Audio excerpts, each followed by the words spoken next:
إن الحمد لله نحمده ونستعينه ونستغفره ونعوذ بالله من شرور أنفسنا ومن سيئات أعمالنا من يهده الله فلا مضل له ومن يضلل فلا هادي له. أما بعد أيها المسلمون أوصيكم ونفسي بتقوى الله فقد فاز المتقون وقد قال عز من قائل يا أيها الذين آمنوا اتقوا الله حق تقاته ولا تموتن إلا وأنتم مسلمون. وقال صلى الله عليه وسلم فاتقوا النار ولو بشق تمرة رواه البخاري ومسلم. وقال صلى الله عليه وسلم إنما بعثت معلما لست بالطعان ولا باللعان. Bapak, saudara, kaum muslimin yang diberkahi oleh Allah, marilah kita perbaharui iman kita dengan memperbanyak kalimah tauhid, simbol keimanan la ilaha illallah. Satu kali sahabat dihimbau oleh Rasulullah untuk mengatakan jaddidu imanakum, perbaharui imanmu, segarkan imanmu. Lalu mereka bertanya, bagaimana caranya wahai Rasulullah? Nabi mengatakan, perbaharui imanmu dengan memperbanyak kalimah la ilaha illallah. Maka jika ingin melihat orang yang segar imannya, lihatlah lidahnya, kalbunya selalu makmur dengan kalimat la ilaha illallah. Tidak lupa mari kita perbaharui rindu cinta kepada Sayyidina Rasulullah sallallahu alaihi wasallam. Beliau mengatakan, "Man shalla alayya sallallahu alaihi asyra marrat." Siapa yang berselawat kepadaku sekali, Allah langsung berselawat kepadanya 10 kali. Bayangkan, hadis ini kemudian diperkuat oleh ayat innallaha malaikatahu yusholluna 'alan nabi. Kamu malulah, gitu maksud ayat ini. Allah dan malaikatnya yang di langit sana tetap berselawat kepada nabinya. Kenapa kamu tidak berselawat? Maka Nabi mengatakan aksiru, perbanyak selawat kepadaku khususnya hari Jumat, karena selawatnya langsung disampaikan. Dan Nabi SAW memberikan kabar gembira, inna lillahi malaikatan sayyahin, sesungguhnya Allah mempunyai malaikat-malaikat yang sayyah. Sayyah itu artinya malaikat yang kerjanya beterbangan hilir mudik, utara selatan, timur barat. SK-nya cuma satu, yuballighunani salamakum, menyampaikan kepadaku salammu, tidak mesti hari Jumat, apalagi di hari Jumat. Maka mari sahabat yang melakukan Allah, kaum muslimin yang diberkahi oleh Allah, berkahi hidup kita, sempurnakan kemuliaannya dengan memperbanyak salawat kepada Nabi rahmatan lil alamin. Allahumma salli ala Sayyidina Muhammad wa ala ali Sayyidina Muhammad. Tidak usah berdebat lagi pakai Sayyidina atau tidak, semuanya diberkahi, semuanya dianjurkan. Bapak saudara makan Allah, pada waktu yang sangat pendek ini kita akan membicarakan sosok Nabi Muhammad SAW sebagai rahmat lil alamin. Apa arti rahmatan lil alamin? Rahmat artinya kasih sayang. Lil alamin, li untuk alamin, alam semesta. Alam itu mulai dari alam tubuh. Alam tubuh itu berbagai macam, mulai dari alam air, tanah, udara, api, mulai lagi alam sekitar kita, semuanya. Maka disebut Nabi itu merahmati semua alam, baik makhluk bernama manusia, hewan ataupun tumbuhan, semuanya bahagia dengan Nabi Muhammad SAW. Suatu kali Jabir bin Abdullah bercerita, aku menemani Rasulullah SAW, menemani beliau belusukan. Ini belusukan bukan belusukan politik, tapi belusukan rahmat, karena beliau tidak perlu lagi nyalon. Beliau sudah disebut namanya semenjak beliau dilahirkan di dunia ini. Kata Jabir, tiba-tiba kami sampai di suatu desa, dan di desa tersebut orang-orang Arab Badui nantang Rasulullah, "Hei Muhammad, jika engkau betul utusan Allah, tolong panggil rumpun dari kurma yang di sebelah sana, panggil ke sini lalu kembalikan dia." Nabi tersenyum dan Nabi mengatakan, "Ayyatuhan nakhlah ta'ali." Wahai rumpun-rumpun dari pohon-pohon kurma, kemarilah engkau, kemarilah kalian. Ternyata pohon-pohon itu bergerak, dan ini riwayatnya sahih. bergerak. Lalu ketika sampai di depan orang Arab Badui, dia matanya terbelalak. Di saat terbelalak, Nabi mengatakan, irji'i, kembalilah engkau, kembalilah kalian. Lalu semuanya kembali, dan bekasnya itu masih dapat dilihat beberapa hari. Akhirnya orang Arab Badui ini mengatakan, amantu billah wa bi rasulihi, aku beriman kepada Allah dan Rasulnya Muhammad sallallahu alaihi wasallam. Dia melihat Nabi Muhammad betul-betul bisa mengendalikan tidak hanya manusia, tapi juga hewan-hewan, tapi juga nabatat, tumbuhan-tumbuhan. Lalu Jabir bin Abdullah mengatakan, kami jalan lagi. Tiba-tiba Nabi SAW mengatakan, wahai Jabir, aku hendak ingin buang air kecil, tapi di sini tidak ada tempat tersembunyi. Maka Nabi mengatakan kepada Jabir, ya Jabir, kul, katakan kepada rumpun nakhlah, rumpun pohon kurma yang ada di sudut sana, supaya dia datang ke bagian ini. Katakan salam dari Rasulullah, datanglah tutupi, Rasulullah hendak buang hajat. Lalu Jabir datang ke sana dan mengatakan, ayatuhan nakhlah, fa inna Rasulullah SAW ya'muruk, sesungguhnya Rasulullah memerintahkanmu untuk menutupi, beliau sedang mau buang hajat. Berjalanlah, bergeraklah itu rumpun pohon kurma menutupi Nabi SAW. Lalu Nabi buang air di situ, buang air kecil, ditutupi. Karena Imam Abu Daud mengatakan, Nabi idza qadal hajah zahabal mazhaba, Nabi jika buang hajat maka Nabi menjauh, tapi tempat itu tidak ada yang tersembunyi, maka Nabi menunjukkan rahmatnya kepada alam. Maka kita jangan buang air sembarangan. Ada tembok langsung buang air. Ikuti Nabi SAW. Lalu Nabi SAW kata Jabir, kami berjalan lagi bersama beliau, sampailah di kampung sebelah. Sampai di kampung sebelah, tiba-tiba ada seorang ibu-ibu muda bawa anaknya yang sering kesurupan. Dikatakan, ya Rasulullah, inna waladi, sesungguhnya waladku ini, gulami, anakku ini, bocahku ini, massahul jin, sering diganggu oleh jin. Masahu syaitan, diganggu oleh syaitan, tolong doakan dia. Lalu dipegang oleh Nabi, tidak dibacakan ayat kursi, tidak dibacakan apa-apa. Nabi coba mengatakan, ditepuk dada si bayi, si anak kecil itu, ya adu Allah ukhruji fa inni Rasulullah sallallahu alaihi wasallam, hai musuh Allah, keluarlah kamu, jauh-jauhlah dari anak ini, aku adalah Rasulullah. Langsung anak itu sembuh. Ini kejadian 3 kali berturut-turut, bahkan 4 kali kita lihat dari riwayat ini. Ternyata Rasulullah SAW ketika meruqyah pun tidak perlu bentak-bentak, tidak ada pukulan, yang ada cuma sentuhan. Bapak saudara makan Allah, Nabi SAW mengatakan, aku sebelum diutus menjadi seorang Rasul, aku berjalan di lembah-lembah dan perbukitan Mekah. Tiba-tiba ada sebongkah batu tusallimu alayya, mengucapkan salam kepadaku. Assalamu alayka ya Nabi Allah, salam atas engkau wahai Nabi Allah. Apa kata beliau? Aku belum diutus. Seandainya aku di sana, aku akan tunjukkan tempatnya di mana. Tapi Rasulullah sampai hayatnya berakhir tidak pernah menunjukkannya kepada para sahabat, karena tidak pernah lagi mengunjungi tempat tersebut. Bapak saudara Allah, untungnya kita tidak seperti Nabi. Coba kalau kita ini wali Allah, kalau kita ini orang-orang sakti, tiba-tiba ada tembok ngomong, bisa gila. Tiba-tiba ada binatang berbicara, bisa-bisa kita menjadi miring. Makanya jangan minta keajaiban-keajaiban itu kalau tidak sanggup.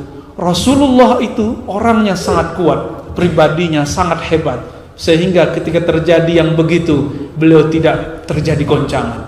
Bapak saudara makan Allah, suatu kali Rasulullah SAW duduk, tiba-tiba datang sahabat yang berasal dari Romawi, mengatakan, ya Rasulullah, bolehkah aku membuatkan bagi engkau mimbar?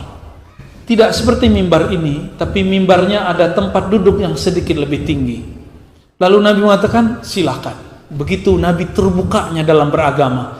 Setelah 2-3 hari selesailah mimbar, dibawa ke masjid. Ketika Nabi duduk di atas mimbar, tiba-tiba sandaran beliau, dulu belum ada tembok, baru ada tiang. Tiang tersebut terdengar menangis dan tangisannya didengar oleh semua orang di dalam masjid.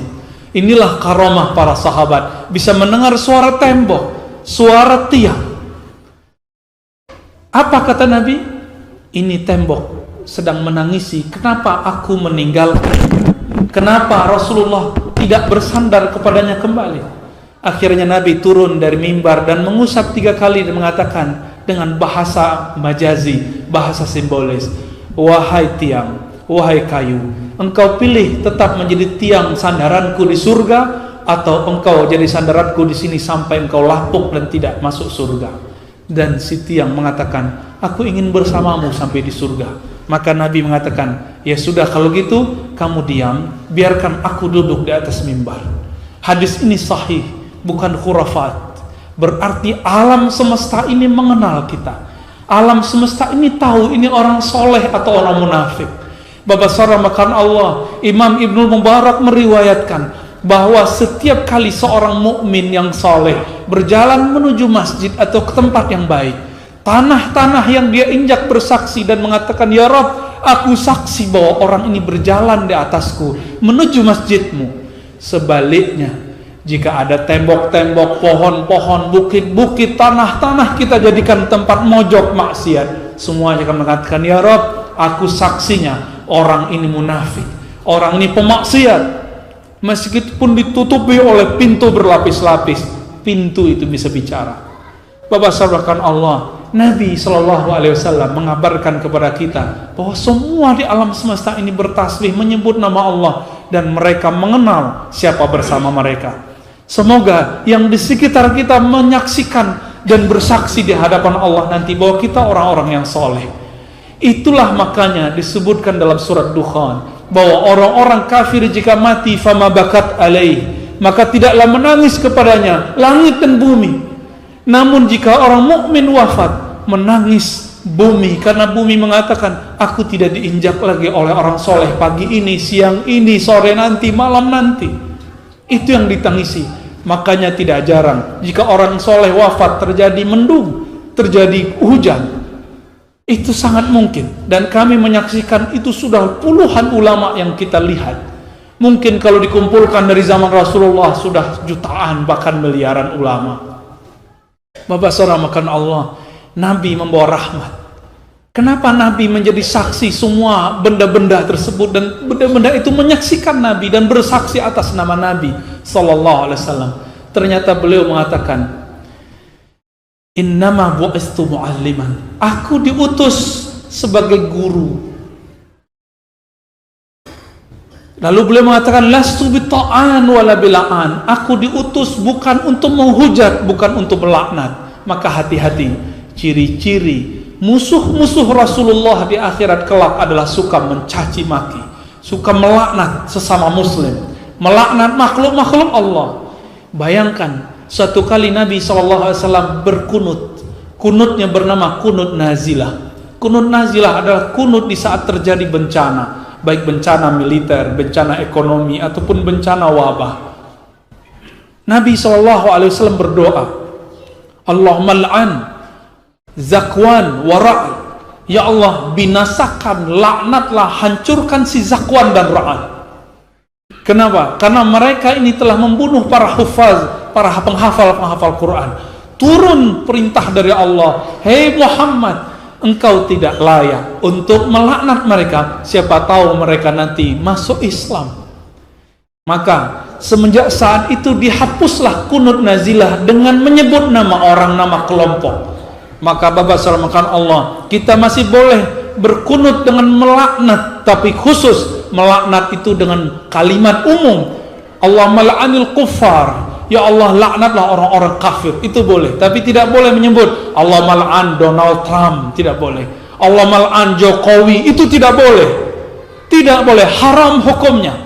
Kenapa? Siapa tahu Donald Trump menjadi mujahid fisabilillah, siapa tahu Jokowi nanti jadi wali Allah, siapa tahu kemudian orang-orang yang kita caci selama ini kemudian menjadi orang-orang yang mencintai Allah melebihi kita semua. Bapak seorang Allah, ini penting sekali karena hari ini banyak sekali yang berdiri di atas mimbar tapi sudah menyalahi akhlak-akhlak Rasulullah yang rahmatan lil alamin. Kita boleh berbeda. Bukankah Aisyah berbeda dengan Ali? Aisyah menantang Ali, Ali menantang Muawiyah. Begitulah orang kalau berbicara politik, jangankan kita yang kotor-kotor ini, sahabat Rasulullah yang dijamin surga pun mereka perang. Maka negeri ini belum separah yang dibayangkan di medsos itu, seperti yang dibayangkan di TV-TV itu. Tidak, negeri ini masih dalam tataran yang aman, insya Allah. Selama masih ada wali-wali Allah, selama masih khatib-khatib mendoakan keselamatan negeri ini. Kita malu kepada negeri seberang, negeri jiran. Setiap kali khutbah mendoakan orang-orang yang mengurus negeri ini walaupun mereka mengkritiknya. Maka kami mengajak Bapak saudara Allah, jika benar kita pewaris Rasulullah yang menjadi rahmat lil alamin, kritik pemerintah tapi jangan laknat. Kritik orang yang beda politik dengan kita tapi jangan coba-coba mencaci maki. Karena tipis antara iblis dengan pengikut Nabi Muhammad SAW. Iblis bawa-bawa agama, bawa-bawa nama Allah, lalu iblis mengatakan biizzatika ya Rabb, dengan izzahmu, dengan keperkasaanmu aku akan sesatkan semua umat manusia. Bawa-bawa nama Allah iblis itu. Soleh sekali iblis itu. Wajar, ternyata iblis sudah bertapa ribuan tahun di surga dan gelarnya adalah malaikat Al-Haris. Disebut dalam bahasa Ibrani malaikat Azazil, meskipun malaikatnya bukan malaikat yang dari nur tapi dari nar. Bapak saudara makan Allah, lihat, kita ini pewaris nur Muhammadiyah atau nar iblisiyah, pewaris cahaya Nabi Muhammad yang menerangi umat atau yang bikin pusing umat. Kami mengimbau, mari hidupkan budaya-budaya kritis tapi berakhlak yang akhlak nubuwah, akhlak Muhammadiyah, akhlak Nabi Muhammad sallallahu alaihi wasallam. Masih ingatkah kita Nabi SAW diusir dari Taif? Apakah beliau melaknat ahli Taif? Tidak. Kami sedih sekali ketika di sosmed, ketika di Facebook, ketika di WA, kawan-kawan kita melaknat sesama muslim. Melaknat sesama muslim yang cuma karena beda pilihan politik dengannya. Nauzubillah min dzalik.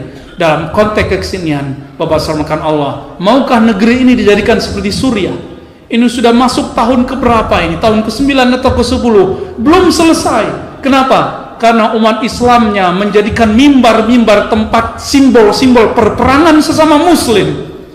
Kami tidak ridha, wallahi demi Allah kita tidak ridha jika masjid simbol dari kutukan-kutukan itu, hujatan-hujatan itu.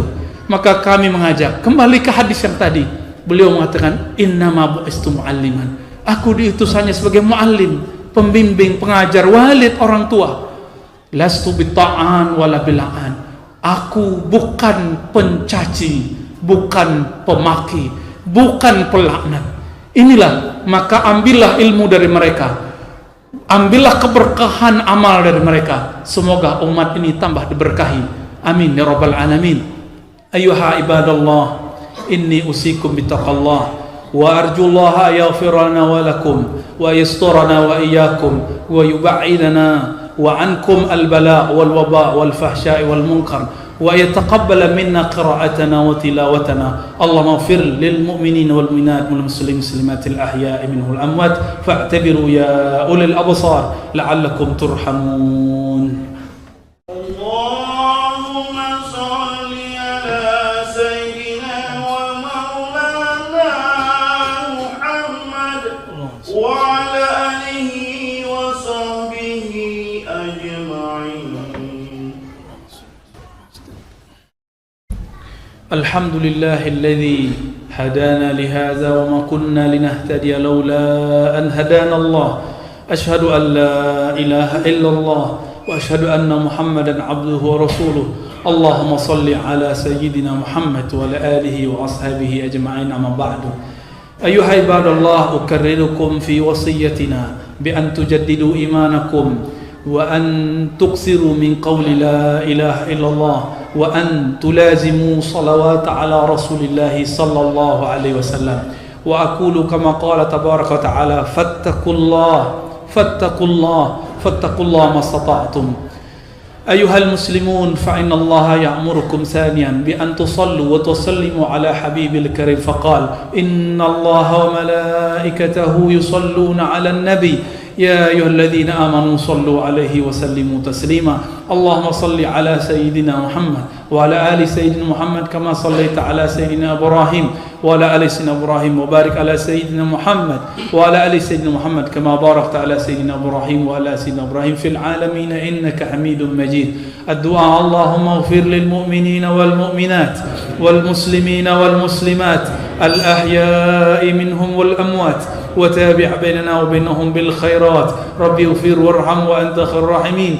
اللهم يا رحمن الرحيم ارحمنا فإنك خير الراحمين. اللهم يا غفار يا غفور اغفر لنا فإنك خير الغافرين. يا رزاق يا رزاق يا رزاق يا معطي فارزقنا فإنك خير الرازقين. اللهم أبعد عنا كل شر، اللهم أبعد عنا كل فاحشة ما ظهر منها وما بطن. اللهم ادفع البلاء عن بلدنا هذا وعن أهلها ما ظهر منها وما بطن. اللهم يا ربنا يا كريم أكرمنا بالصلاة على حبيبك سيدنا محمد صلى الله عليه وسلم. اللهم أخرج من قلوبنا الفسق والعصيان والشرك والبدع والرياء برحمتك يا أرحم الراحمين. اللهم يا مقلب القلوب ثبت قلوبنا على دينك وطاعتك. اللهم أعنا على ذكرك وشكرك وحسن عبادتك. وفقنا يا هادي يا هادي أهلنا وذريتنا والمريدين والمحبين إلى طاعتك برحمتك يا أرحم الراحمين. اللهم استرنا يا ستار بسترك الجميل. اللهم زينا يا جمال بسترك الجمال والجلال. ربنا آتنا في الدنيا حسنة وفي الآخرة حسنة وقنا عذاب النار. وصلى الله على نبينا محمد والحمد لله رب العالمين. عباد الله، إن الله يأمركم بالعدل والإحسان وإيتاء ذي القربى وينهى عن الفحشاء والمنكر والبغي يعظكم لعلكم تذكرون. فاذكروا الله يذكركم واشكروا إنه يزد لكم من نعمه وآلائه ولذكر الله أكبر.